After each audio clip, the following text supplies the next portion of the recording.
President-elect Bill Clinton says accessible, affordable health care will be one of his top priorities when he takes office. He says health care is too expensive, and that's got to change. Much of it going to things that have nothing to do with how healthy we are, to insurance, to administrative costs, to federal regulations, to unnecessary procedures, to the practice of defensive medicine, to the absence of basic primary and preventive health care. The American Medical Association knows changes are coming. What they want to avoid is having those changes mandated without their input. That's why this week in Nashville they're trying to come up with a plan that everyone can live with. Dr. Stuart Hansen is the president of the Minnesota Medical Association. In a satellite interview today, Dr. Hansen says the AMA is looking at Minnesota's plan, the Minnesota Care legislation, to see if it could work on a national level. I think the costs of health care have gotten out of line for some people or for some businesses, and those measures that in this bill and in this legislation that will improve the ability of us to deliver good quality medicine at a reasonable cost. Dr. Hansen says one of the good things about the proposed plan is that it could cut down on what he calls frivolous lawsuits filed against doctors for alleged malpractice. He says doctors' concerns about such suits bring about many expensive, unnecessary tests. One of the bad things, he says, is proposed new taxes that would be imposed on providers. There's the current image that Minnesota is not a good place for physicians to practice, and particularly the rural areas, the greater Minnesota. Minnesota's care legislation is still being worked on, as is any national health care plan. But Minnesota is being closely watched by the AMA and could serve as a role model for the rest of the nation. In Duluth, Barbara Riles, News 6.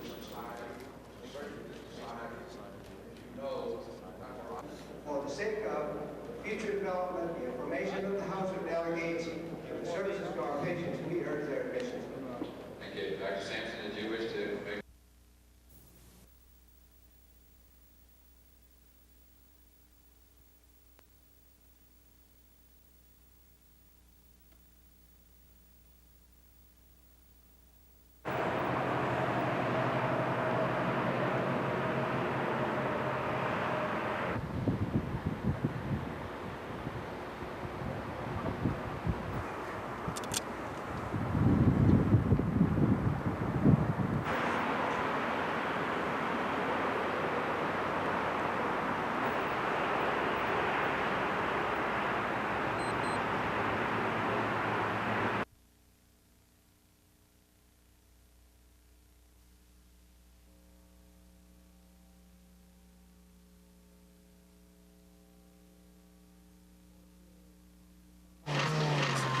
Last year in Wisconsin, we had 29 people die in snowmobiling, one way or another. And the vast majority of them, somewhere in the 80+%, were intoxicated. We, the Department of Natural Resources, and the Iron County Sheriff's Department are engaged in what we're referring to as a snowmobile hotspot check. We have 8 state conservation wardens involved and three Iron County Sheriff's Department deputies. This is the first of about 8 of these things that we're going to have in the state this year. There should be 3 coming at you. There was a red one, he was okay. Then there's 3 coming if you want to stop those 3. I'll let you know. When someone is arrested, the officer establishes probable cause. That is to say, once the person has stopped, normally they're stopped for some other violation, running a stop sign or a reckless operation or something like that. The officer is trained in observing a person, and he uses different techniques to determine whether or not that person is likely to be intoxicated. If he determines that the likelihood is there that that person is intoxicated, he's placed under arrest. QRSTUVWYXV. You get a busy night, and all you can do is process 3. The most I could process in one night would be 3 intoxicated operators. Just because of the time, it takes 2 to 3 hours to process one person through. Your first sample was 0.135, your second sample was 0.117, which gives you a reported value of 0.11. John? Yep. There's a great nightlife. It's just folks got to learn to balance the two. Right on. Stop here and DNR's do your slip here. How are they going to secure it? We're going to take care of it. Yeah.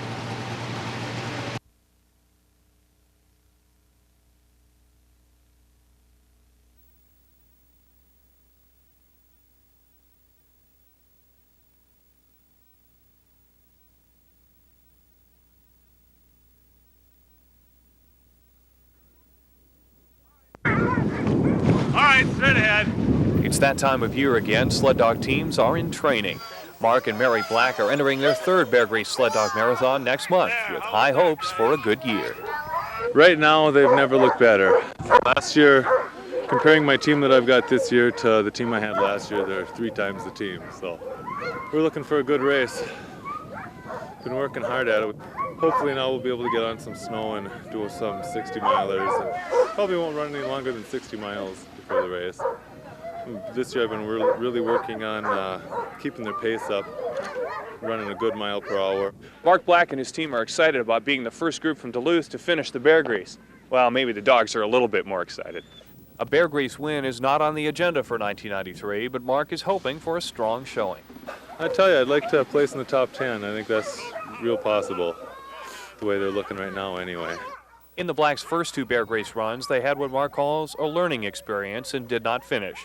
But the young team has come into its own this year. It helps to have a dog that's 3 years old or better, that's done some racing, used to all the commotion and the people around, and they learn when to rest. When you pull into a checkpoint, you'll see the younger dogs jumping up and down and not eating, not resting. You watch some of the more experienced dogs, as soon as you pull in, they lay right down, they know it's time to rest. The only thing holding the team back now is finances. The rising cost of maintaining healthy dogs and expensive equipment keeps the team on the lookout for sponsors. It's an expensive sport or hobby to get into, and I know feeding alone, that's the big part, and we have a few more dogs than we did last year, and it's right around $400 a month just to feed the dogs. But for now, preparation continues for the Bear Grease on January 10th. Today, the team offered sled dog rides for an anxious group of little kids and even a few big kids. Thank you, sir. On Fish Lake near Duluth, Derek Hines, News 6.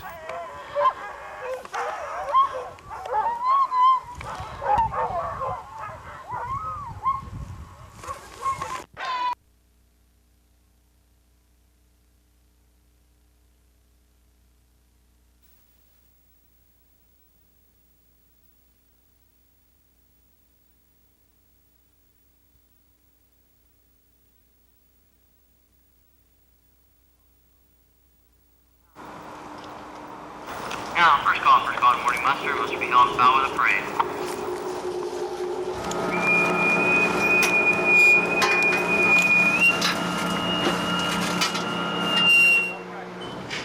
The Sundew pulled away from its Park Point moorings in the twilight this morning.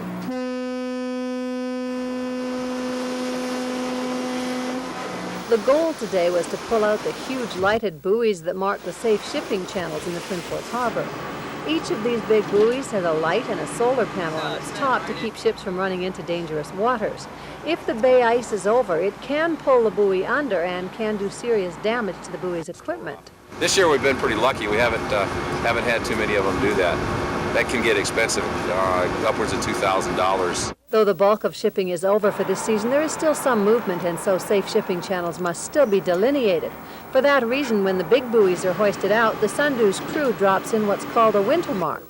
There's not a lot of traffic coming in and out here, but there is some small tugs, some ferries and whatnot. The winter marks, which don't have lights or solar panels, are not generally damaged by ice.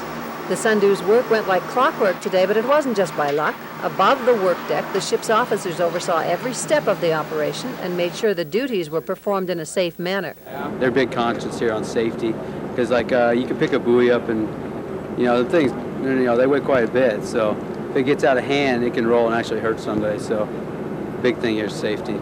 The crew pulled 9 buoys from the bay today and also affixed some radar reflectors on the breakwater of the Superior entrance. The captain says the reflectors are expected to help ships navigate through the sometimes treacherous Superior entry. The crew plans to finish preparing the Duluth Superior Harbor for the winter by the end of this week.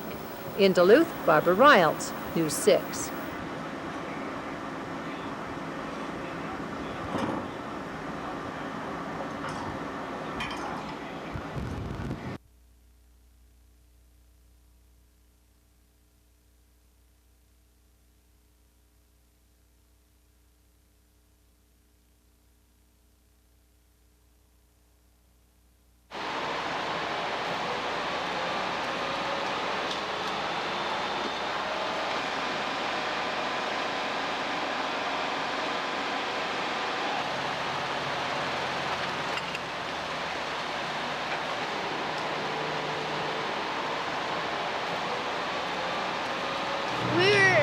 Coming out, we smelled smoke.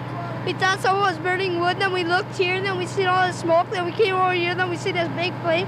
Then we alerted to them, and then we called the fire department. Fire is completely spread through that whole area, and it's very difficult for us to get to that. By the way that it's shooting up, it looks like it started in the basement, you know, just from things that people have said and observations.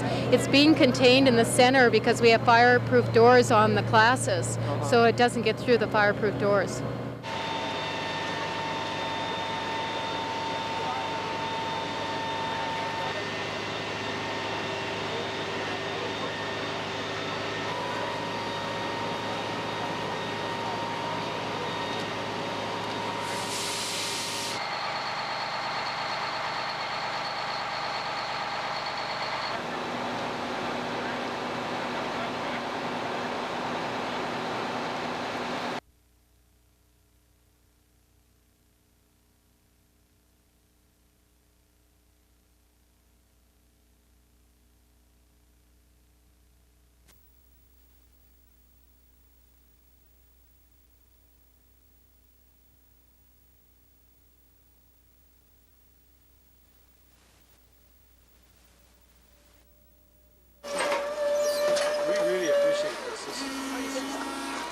This van, loaded down with pasta and sauce and lasagna dinners, will soon be headed to Ashland, Wisconsin.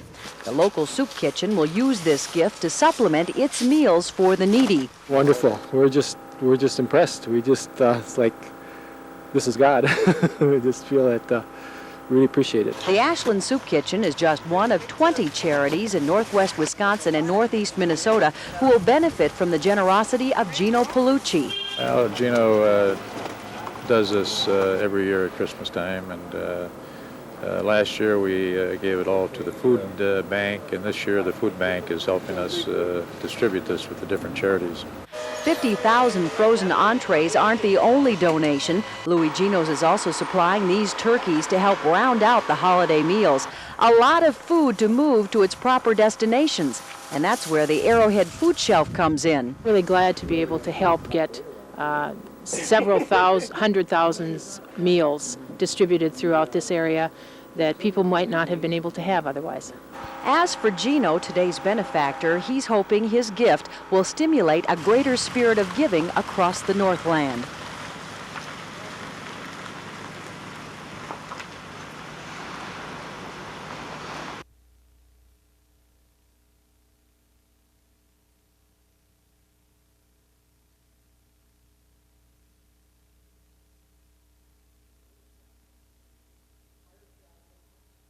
Fire Chaplain, Reverend John Hanna, would like to say a few words and lead us in prayer. Those who are fallen are as much a hero as the military, the law enforcement, and other emergency responders who face their enemies. It is fitting today for us to be here in tribute to the fallen firefighters, to remember their final sacrifice, and to experience a reverent gratitude for their willingness to pay that price. We trust that as you see this plaque, as you visit the City Hall, as you see a fire rig on the streets of our city, you will pause and pray for their safety and protection. And I invite you to bow your head.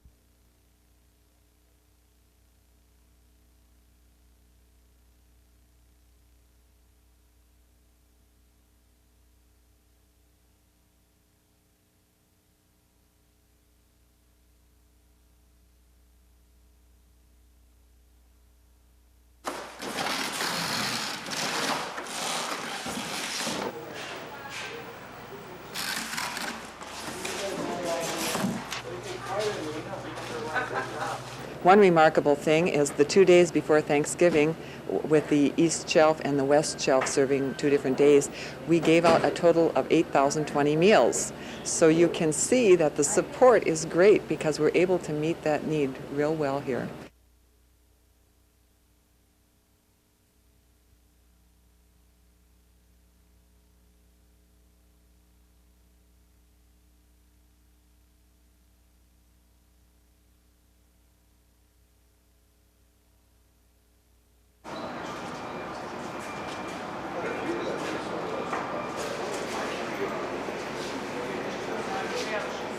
It's been discussed over the last several years that maybe we should try doing it. And this year, we just made a decision to go. We asked the City Council to waive the ordinance on auctioning the found bikes off and allow us to give those to kids in the community, and they approved it, and it's here.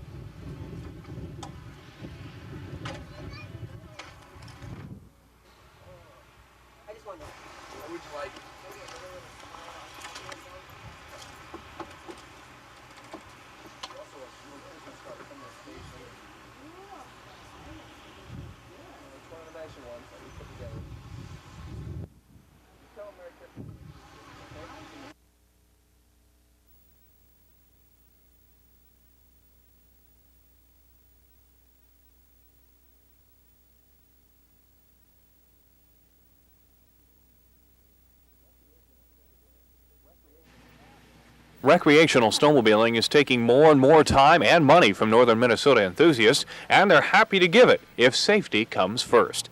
Recent negative publicity has area snowmobile clubs worried about the image of their sport. Basically, people take the things that happen, the accidents and stuff, and those are the only things they look at. They don't really see snowmobiling in general, or riding around the lake here, and people trail riding in a safe manner. As snowmobiling rebounds in popularity, sales are on the rise. Most sleds sell between $5,000 and $6,000. Add that to restaurants and motels that survive the winter with snowmobile guests, layers of clothing, and money spent on maintenance, a multi-million-dollar industry emerges. A positive image is needed to keep that momentum. I see it as an expanding sport, but I think we as snowmobilers have to be responsible and take care of the sport and try and project a positive image to the public and ride safely on the trails. Most clubs now offer safety classes for youth and adults to learn snowmobiling etiquette and safety, and to promote the biggest safety campaign of all, wearing helmets. People think not wearing a helmet is cool, but it's number one, it'll save your life. Number two, frostbite. I mean, there's many aspects of safety, and people just don't look into that. Snowmobile clubs around the area are promoting safety as they promote the sport. And they say there should be only one instance where you don't use your head on a snowmobile. On Side Lake, Derek Hines, News 6.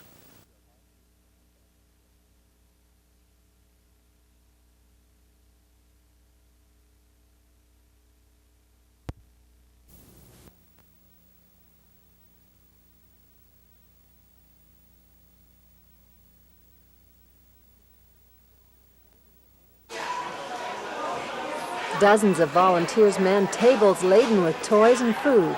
They were there to distribute gift baskets for up to 1,500 families over the next 3 days. The Salvation Army has already had over 1,400 families qualify for the program and is still processing emergency cases. That's an 11% increase over last year and the largest number of families ever served in Duluth. I got a car for my 7-year-old and a mitt thing, and I'm looking for my 3-year-old and 2-year-old right now. Spokesmen say many of the people qualifying for the giveaway are new to the Salvation Army and new to being in need. Oh, well, their age is 9 and 5, and I'm recently separated, so they're not used to not having things, and this helps me out a lot. So if I didn't have this, they wouldn't really be getting that much. Captain Barry Swanson says none of this would be possible without the volunteers. He says he's never seen so many people willing to do so much as he's found here in the Northland. The volunteers came in all ages and from all walks of life. Do something good for the city. Everybody thinks for all animals because we're bikers, and we do good things too. George Adams first came to the Salvation Army headquarters as part of a court-ordered public service stint. That was 3 days ago, and he's come back each day on his own time. You get in here and you see all the things, people moving through, bringing donations, dropping them off, whatever they can give.